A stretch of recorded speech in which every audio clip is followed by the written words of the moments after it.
Sebelum menonton video ini, pastikan kalian fokus untuk mendengarkannya. Jika perlu kalian bisa menggunakan headset atau earphone agar suara di video lebih jelas dan bisa dirasakan. Film KKN Desa Penari mengadaptasi kisah yang beredar dan viral di media sosial. Penutur kisah tersebut adalah pemilik akun Twitter Simpleman. Di Indonesia, film ini menjadi salah satu film terlaris dan menempati peringkat kedua di bawah Avengers Endgame. Maka, mari kita simak cerita 6 mahasiswa yang mengalami hal-hal mengerikan selama melaksanakan program KKN ini. Pemandangan alam pedesaan yang indah dengan hamparan sawah hijau laksana permadani membuka film ini. Sebuah mobil berhenti karena telah mencapai tujuannya. Lalu, seorang gadis bernama Nur keluar dari mobil dan melihat seorang kakek tua yang memandangnya dengan tatapan tajam. Nur yang keheranan menyaksikan hal itu hanya bisa diam.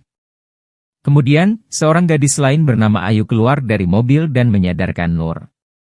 Tidak lama kemudian, seorang lelaki bernama Ilham yang merupakan kakak dari Ayu menyambut mereka. Dari tempat perhentian itu, mereka bertiga meneruskan perjalanan menggunakan ojek. Setelah cukup lama, ketiganya sampai di gerbang sebuah desa. Kepala desa yang bernama Pak Prabu telah menyambut kedatangan mereka di tempat itu. Setelah saling memperkenalkan diri, Ayu dan Nur menyatakan keinginan mereka untuk melakukan KKN di desa tersebut. Awalnya, Pak Prabu enggan mengizinkan kegiatan tersebut entah karena apa.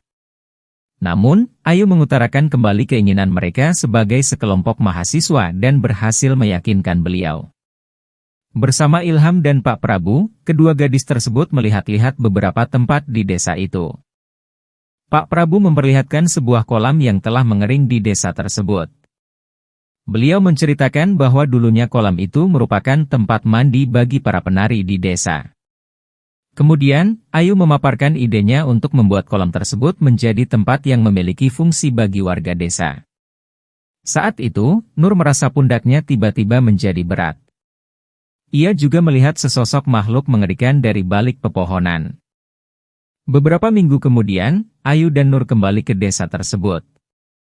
Kali ini, mereka bersama teman-teman yang tergabung dalam satu kelompok KKN, yaitu Bima, Widya, Anton, dan Wahyu.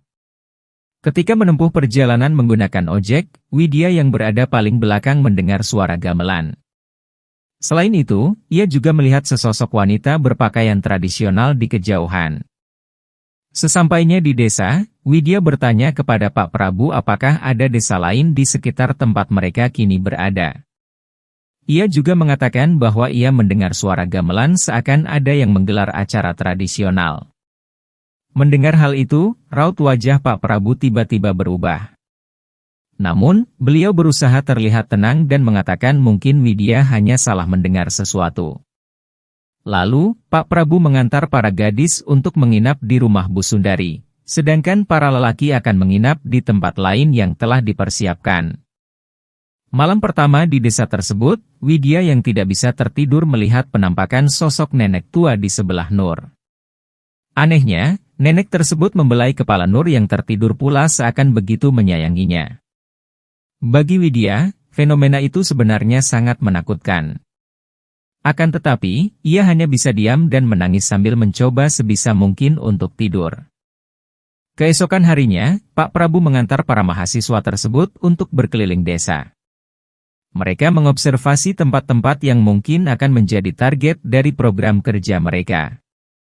Ketika sampai di makam desa, Pak Prabu menjelaskan mengenai batu nisan yang ditutupi kain hitam kepada mereka.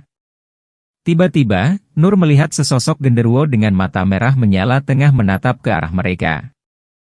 Ia pun tiba-tiba merasa lemas sehingga Bima harus mengantarnya kembali ke tempatnya menginap. Sementara itu, Pak Prabu dan yang lainnya melanjutkan kegiatan mereka. Pak Prabu menunjukkan sebuah gapura yang merupakan pembatas desa tersebut. Lalu, beliau mengingatkan para mahasiswa tersebut agar tidak melewati gapura yang membatasi desa itu dengan hutan lepas. Selain itu, Pak Prabu juga sempat menyinggung keberadaan sebuah tempat keramat yang bernama Tapak Tilas. Entah mengapa, Nur bisa berada di tengah hutan sendirian dan bertemu dengan genderuwo itu lagi. Namun, ia ternyata hanya bermimpi. Saat makan malam, Ayu menanyakan perihal Bima kepada Nur. Maka, terungkaplah bahwa selama ini Ayu telah memiliki perasaan suka kepada Bima. Sejak saat itu, para mahasiswa tersebut mulai mengalami fenomena-fenomena mistis.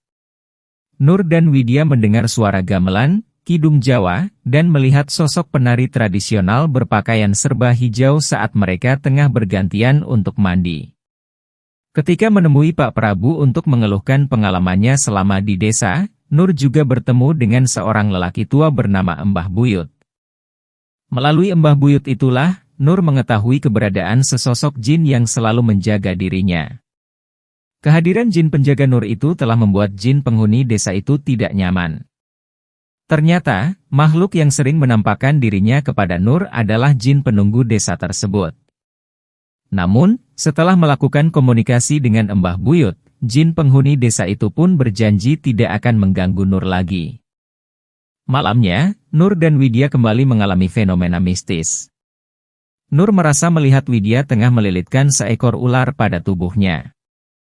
Sementara, Widya justru merasa ia melihat Nur tengah menari dengan gerakan yang sangat luas dan indah. Sebenarnya, yang betul-betul kesurupan dan menari saat itu adalah Widya. Wahyu, salah satu teman mereka, adalah orang yang memergoki Widya malam itu, sementara Nur hanya bermimpi. Ia terbangun karena mendengar keributan, lalu keluar dan menemukan Wahyu sedang berusaha menyadarkan Widya. Keesokan harinya, Mbah Buyut mendeteksi adanya makhluk halus yang mengikuti Widya. Maka, beliau pun memberi Widya sebuah ramuan untuk membentenginya. Di sisi lain, Anton mengatakan hal aneh tentang Bima kepada Nur. Semula, Nur tidak mempercayai perkataan Anton, tetapi Anton lalu menunjukkan bukti adanya sebuah sesajen di kamar Bima. Sayangnya, baik Nur maupun Anton melewatkan foto Widya yang juga ada di tempat itu. Semakin hari, hampir setiap orang dari kelompok KKN tersebut mendapat pengalaman mistis. Bahkan, setelah Pak Prabu mengantar mereka untuk menempati tempat menginap yang baru, mereka mengalami kejadian-kejadian yang lebih menyeramkan. Seseorang di antara mereka bahkan merasa Widya telah terkena santet saat Widya mendapati sejumput rambut di dalam mulutnya. Di sisi lain, perbuatan Bima dan Ayu kian memperparah keadaan. Bima sebenarnya menyukai Widya. Oleh karena itu, ia menitipkan sebuah benda kepada Ayu agar Ayu menyampaikannya kepada Widya. Namun, Ayu menghilangkan benda tersebut sehingga Bima memarahinya. Suatu ketika, Nur mencari Bima dan Ayu hingga keluar dari batas desa. Nur tak mampu berkata-kata saat ia memergoki teman dan sahabatnya itu usai melakukan perbuatan zina. Sementara itu, Widya dan Anton yang tengah berbelanja untuk kebutuhan sehari-hari pun mengalami hal yang aneh. Seorang pedagang di pasar tercengang saat mengetahui Widya dan Anton menginap di desa tersebut. Bahkan, pedagang itu sempat menawarkan agar mereka mencari penginapan di luar desa dan baru kembali keesokan harinya. Namun, Anton dan Widya merasa mereka tetap harus kembali ke desa meski hari mulai gelap. Karena tidak mampu berbuat apa-apa, pedagang itu menyarankan agar mereka tidak berkomunikasi dengan siapapun yang mereka temui di tengah hutan. Sayangnya Anton dan Widya melupakan peringatan pedagang tersebut. Di tengah perjalanan kembali ke desa, saat telah memasuki area hutan, motor yang Anton dan Widya naiki mengalami masalah. Mereka terpaksa meminta bantuan kepada seorang kakek yang kebetulan berada di tempat itu. Si kakek bersedia membantu memperbaiki motor mereka. Bahkan, si kakek mempersilakan mereka untuk menghadiri sebuah pesta yang kebetulan digelar di desa dekat tempat itu. Anton tertegun melihat seorang penari yang sangat cantik dalam pesta tersebut. Namun, Widya justru merasa takut karena penari itu terus-menerus memandanginya sehingga ia mengajak Anton untuk segera meninggalkan tempat itu. Di saat yang sama, si kakek menghampiri Anton dan mengabarkan bahwa motor mereka telah diperbaiki. Si kakek juga mempersilakan Anton untuk membungkus makanan sesuai keinginannya. Ketika mereka beranjak pergi dari tempat itu, seketika pesta tersebut berhenti dan semua orang yang ada di situ memperhatikan mereka berdua. Anton dan Widya menceritakan pengalaman mereka saat sampai di desa. Ia tidak tahu kalau saat itu Nur baru saja memarahi Bima dan Ayu atas perbuatan yang telah mereka lakukan. Wahyu mengungkapkan ketidakpercayaannya terhadap cerita Anton. Lalu, Anton mengeluarkan bungkusan makanan yang ia ambil untuk membuktikan ceritanya. Namun, bungkusan tersebut tidak berisi makanan, tetapi kepala seekor monyet yang baru disembelih. Seketika, semua orang terkejut melihat hal itu. Nur yang mencurigai sesuatu antara Ayu dan Bima memutuskan untuk memeriksa barang bawaan Ayu. Ia menemukan sebuah selendang berwarna hijau. Tiba-tiba, Widya datang menemuinya dalam keadaan kerasukan. Melalui tubuh Widya, Badarawuhi memperingatkan agar Nur tidak mencampuri urusannya. Ia tidak segan-segan untuk mencelakai Nur jika tidak menghiraukannya. Meskipun demikian, Badarawuhi juga menunjukkan hormatnya kepada sosok jin penjaga Nur, yaitu Mbah Dok. Nur tidak mengerti apa maksud dari perkataan Badarawuhi tersebut. Ia juga tidak menyadari bahwa saat Badarawuhi menggunakan tubuh Widya untuk menemuinya, Mbah Dok selalu berada di belakang Nur dan melindunginya. Setelah mendengar cerita dari Bima dan mendesak Ayu untuk mengatakan apa yang terjadi, Nur pun mengetahui bahwa Badarawuhi adalah dalang dari semuanya. Singkatnya, Badarawuhi memanfaatkan perasaan cinta antara Bima, Ayu, dan Widya untuk menjebak mereka ke dalam perbuatan syirik. Ternyata, selama ini, Badarawuhi yang berwujud seorang penari berparas cantik telah menemui dan berkomunikasi dengan Bima dan Ayu secara terpisah. Badarawuhi memanfaatkan rasa cinta Bima kepada Widya, sebagaimana rasa cinta Ayu kepada Bima dan membuat mereka melakukan perbuatan yang tidak semestinya. Tengah malam, Widya diam-diam mengikuti Bima yang keluar sendirian hingga ke tapak tilas. Ia terkejut melihat Bima tengah melakukan persetubuhan dengan Badarawuhi yang menampakkan wujud aslinya. Widya ingin meninggalkan tempat itu, tetapi segerombolan jin yang menyerupai warga telah mengelilinginya. Lalu, Badarawuhi menemuinya dan mengungkapkan bahwa ia menginginkan Widya untuk menjadi seorang dawuh atau penari seperti dirinya. Widya yang ketakutan tidak mampu berbuat apa-apa selain menangis saat Badarawuhi memaksanya menari. Selain itu, Widya juga sangat terkejut saat melihat ada sosok penari lain di tempat itu yang ternyata adalah Ayu.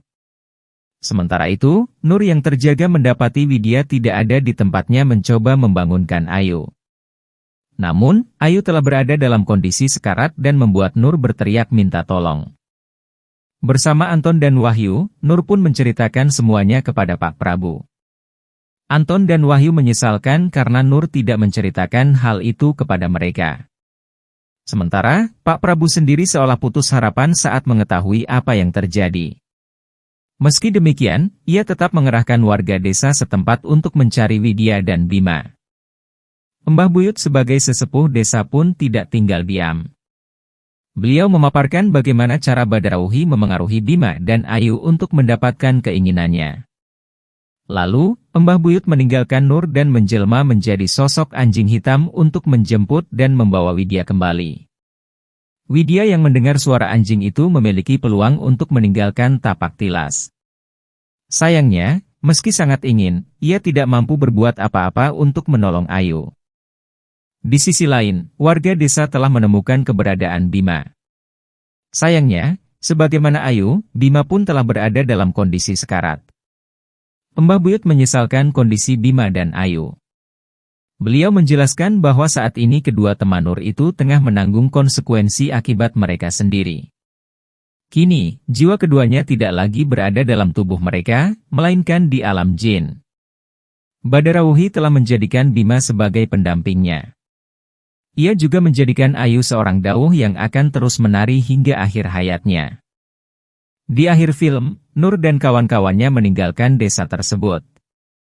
Sebelum pergi, Pak Prabu menceritakan sejarah kelam dari desa tersebut kepada Nur. Dahulu, penduduk desa tersebut memiliki kepercayaan dengan menyembah makhluk halus. Kepercayaan itulah yang membuat desa tersebut seakan tidak pernah berkembang. Pak Prabu sendiri merasa telah gagal dalam melakukan tugasnya sebagai kepala desa. Ia tidak mampu melakukan perubahan untuk membawa desa dan warganya menjadi lebih baik. Pak Prabu juga menyesalkan apa yang telah menimpa Ayu dan Bima. Bima meninggal pada hari keempat setelah kepulangannya. 3 bulan kemudian, Ayu pun meninggal. Adegan kemudian berpindah kepada Nur dan Widya yang tengah menceritakan kisah mereka kepada Simpleman dalam sebuah wawancara. Untuk menghormati Ayu dan Bima, Nur dan Widya pun meminta agar Simpleman menyamarkan nama-nama setiap orang dan tempat kejadian tersebut. Terima kasih sudah menonton dan mendengarkan. Jangan lupa subscribe channel ini. Jika kalian suka bisa like dan jika kalian punya saran tentang video kedepannya kalian bisa berkomentar di video ini.